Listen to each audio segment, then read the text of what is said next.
Well, good morning and welcome back to the OG&E Coliseum. I'm Steve Ross here at the Hart Trailer Sports Desk, and I'm pleased to introduce my co-partner today, Linde von Köding, my neighbor, NRHA professional, judge, coach extraordinaire. Linde, thanks so much for stopping by. Thanks for having me.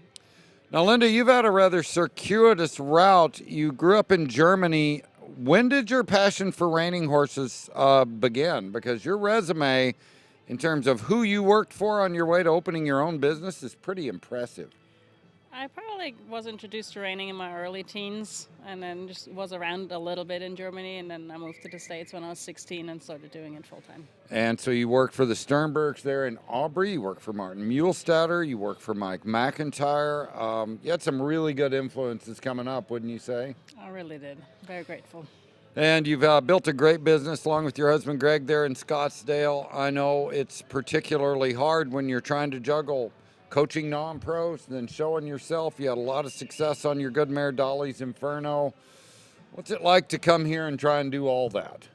You know, it's a challenge, but it wouldn't be fun if it wasn't a challenge a little bit. You know, it's really rewarding to see it all come together and work out. It really is. I'm glad to get your insight today. Let's take a look at the division leaders thus far in the Open. We start things out in the level 4, and Linde Gabriel Borges and How Dreams Are Made came rolling, didn't he? Yeah, he ran in there and he nailed that first stop for sure. It's a Magnum Chick Dream and a really mature-looking one for 3-year-old. This is what you want in an open horse, isn't it? Yes, very much so. Now, you're always wondering on these open riders, you know, it's so tough anymore with just 75 going to the semifinals. How do you as a rider, Linde, determine, like, I got to get there, but I don't want to use my horse up? You know, I think you got to prioritize getting there, and you know, you can't save him. At an event like this, you can't save him for anything. Here's the leader now in the level 3, a name that you may not know, but you're going to know, Rodrigo Nieves. Linde, he's really come into his own with a vintage kiss here, has he not? Yeah, he did a great job. It's been fun seeing his journey, too, since he went out on his own a couple of years ago. Now, tell us a little bit. You've seen Rodrigo kind of come up through the ranks. When did you first kind of notice, hey, this guy's got something? Yeah, I first started paying attention to him and just noticing his journey when he was working for Fernando Salgado. Mm-hmm. And just from there on out, I think that he's done quite well since he went out on his own. Well, so much respect for a guy that can come here, leave friends and family in their home country and establish a business. Here's another great one. This is Douglas Novetti de Oliveira. I love this mare. I believe it's a mare. Hope I didn't misspeak there. Whatever it is, I'll take it. So much commitment to the stop. You can't teach one to do what this one does, can you, Linde? It's very, very natural.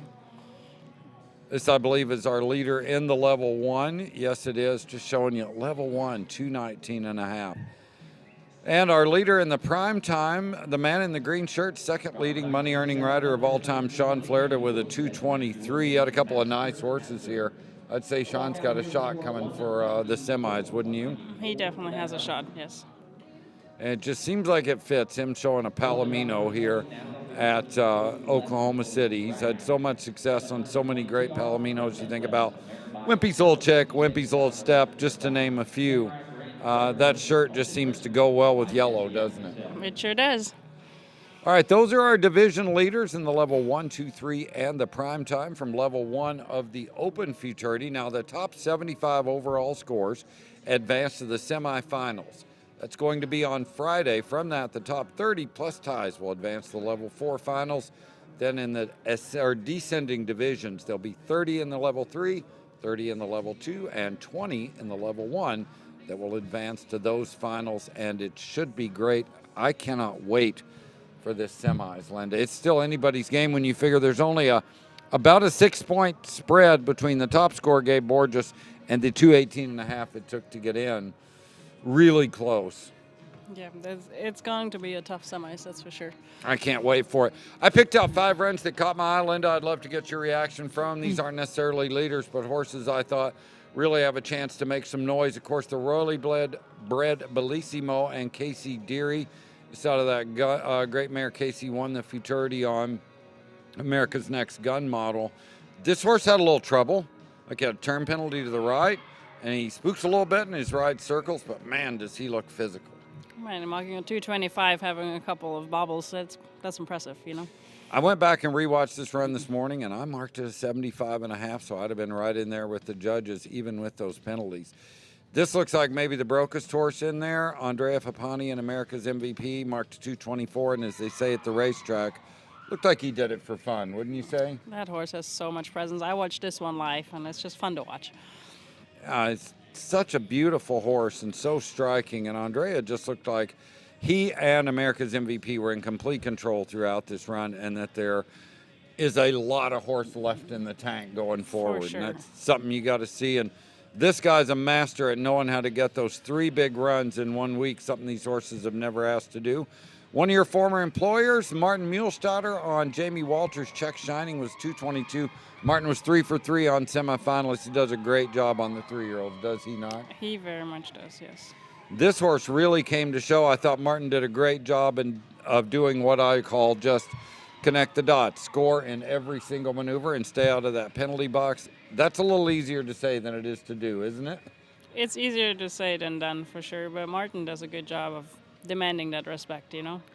He really gets those horses so prepared at this stage. I know his wife Kim is leading the first go in the non-pro right now with a 217.5. But here's a rider we couldn't have a semis without, our defending champion of the NRHA Futurity, the history-making Casey O'Rourke. We'll never forget what she did on the Fireman. But Linde, it looks like she's got another contender and going to be great again. What do you know about this horse? Yeah, I think that horse has a strong shot of making the finals. It has all the maneuvers, credit earning everywhere. I think she's going to be a hard one to get around, you know. Same connections. Peter and Courtney Morgan, I had a chance to talk to them yesterday right after the run. They were obviously ecstatic knowing that what happened last year is just one of those once-in-a-lifetime things, but to get back there again would really mean something. Here is HF, the Top Gun chick, Marcelo Almeida da Silva, that we decided is affiliated with Casey Deary, and what a nice horse this is. 221. This is one of those you might kind of glossed over. But speaking of the depth in this field, ho-hum, here's another one. Just an incredibly physical equine athlete, I thought. This horse is very pure, very happy to do its job. Just a really talented horse. Linde von Köding, NRHA professional and judge, thanks so much for stopping by here on the Hart Trailer Sports Desk. This non-pro shaping up to be a good one. We're going to come back at 4 o'clock. We'll give you the leaderboards in the non-pro and tell you who to watch for there. But 2 days of this, it's about as tough as the Open now, isn't it? Yep, definitely. All right, well, Linde, thanks for joining us. Thanks for always for your insight. Here at the NRHA Futurity, we appreciate the contributions of the great professionals we have in the reining industry, and this lady definitely is one of those. This is Steve Ross for the Hart Trailer Sports Desk. Until 4 o'clock this afternoon, so long, everybody.